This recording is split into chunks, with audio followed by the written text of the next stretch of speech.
Alright guys, welcome back to our YouTube channel and welcome to this video. This is the part 8 of the Laravel for Beginners tutorial, and in this video we're going to discuss how to fetch data with Eloquent, and also we're going to populate our database by using the tinker command. And in order for us to do that, let's open our integrated terminal of our Atom editor. So in order for us to do that is we have to press Shift Alt and T, and there you go, we have opened our integrated terminal, and in here we can run the tinker commands from here, and also we can populate our database by using the tinker. So all we have to do now is type in PHP artisan and then tinker. And as you can see, we have here the brackets that let us know that we are inside the Tinker program. And from here, we can directly work with our database and directly work with our models. So for now, let's bring in the post model. So app and backslash and then post. And then we can have a function in here. So for example, count, and it will return 0, which means we don't have yet a post in our post table or post model. So now let's create a new instance of our post. So in order for us to do that is define a variable $post and then equal sign and then our model and then new app backslash and then post, then semicolon, and make sure you have the backslash instead of forward slash. So this will be the backslash and enter. So now we have an instance of our post model. So it is being saved in our memory, and by that we can use that in order for us to move forward and add a post to our post table. So now we can use the post instance and then set the title for our first post. So let's just make it the title into post 1 and then semicolon. There you go. And then of course for our post body, let's just do the same for our post body. So this is the post body, semicolon, and then there you go, this is the post body. And then after that one, we can save this, save the information for our title and our body. So post and then save and then enter, and it returns true, which means that we have saved a certain post to our post table.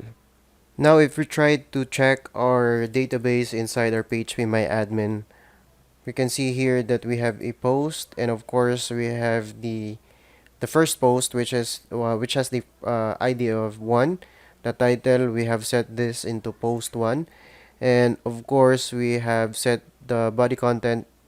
This is the post body, and it also have the created at and updated at fields, which has automatically populated for us. So let's try to add another one.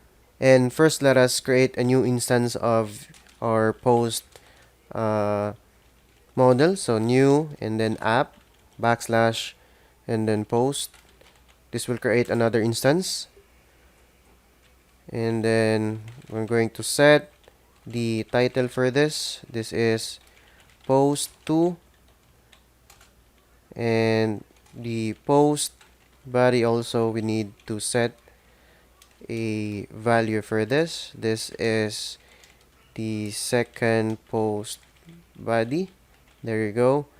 And we will save, finally we will save this values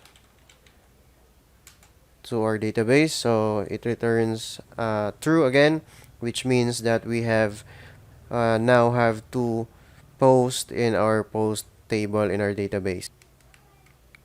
So refresh here, and then you can see we have two posts or two records of our post table. So post 2, and then this is the second post body with the created at and updated at fields. Now if you try to go back into our project, and if you want to add a functionality here for our create, read, update, and delete, we're going to need to have different functions and different routes in our Laravel project. So let's go back to our code editor and try to edit our post controller. Let us open our post controller, and as you can see here, it is pretty much empty for now. So in order for us to add the functionality for our create, read, update, and delete, I think we're gonna need functions or several functions from here. So we need, the first one is index. So it is just a way of listing all our posts from our database. Another one is create, and I'm just going to type it in here. You don't need to follow this time. So store, to actually save our data into our database, and then we have a function to edit, and also we have a function that should be updating our data, and of course we have also show, and of course the last one to delete our record from our database. So we could actually create these functions manually, but we'll try to create this uh, by using some commands.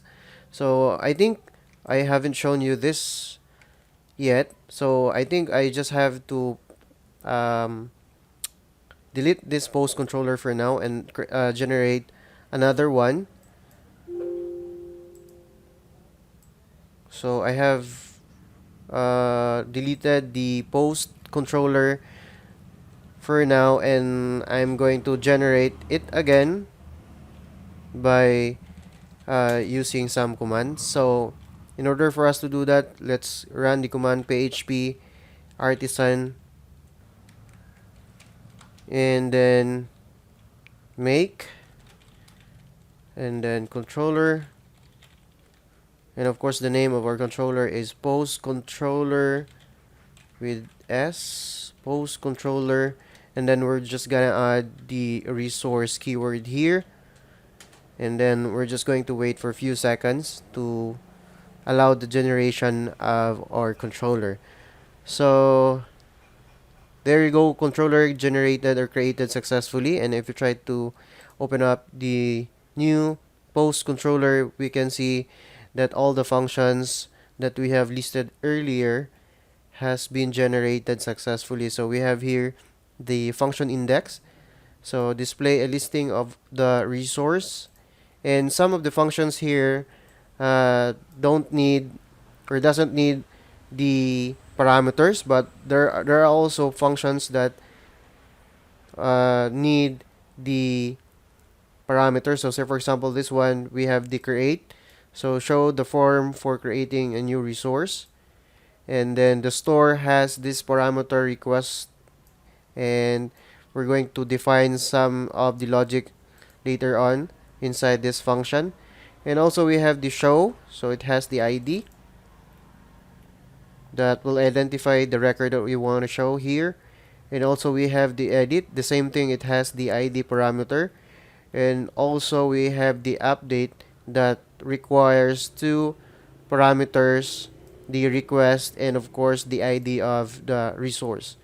And of course the destroy function that will enable us to delete based on the ID of the resource. So now that we have laid out all these functions in our controller, we need to have a route for each functions, right? So we're going to add, or we're going to go to the web.php of our routes. And as you can see, we have here the route that we have currently. And if you try to go to our command or our terminal, let's try to list our routes for now. So PHP artisan, and then route, and then list. So these are the currently generated routes for our project. So as you can see, we have here the login, the home, the password, the register, and all other function or all other routes that we have set. And now let's try to add a route for all our functions, because it is a kind of pain in the ass if you try to generate individual routes for our um, functions, right? So let's try to generate route for all our resource in our post controller. So route, and then um, resource, and of course the name will be post, and of course the name of our controller, which is post controller. And then we're going to save this for now. Save. And then let's go back to our terminal and try to run another one. PHP artisan, and then route, and then list.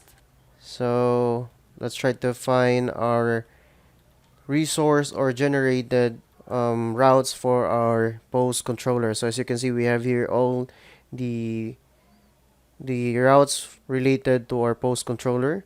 So we have here the post store, post index, post create, post show, and of course post update, and all other functions or all other routes that we need in our post controller.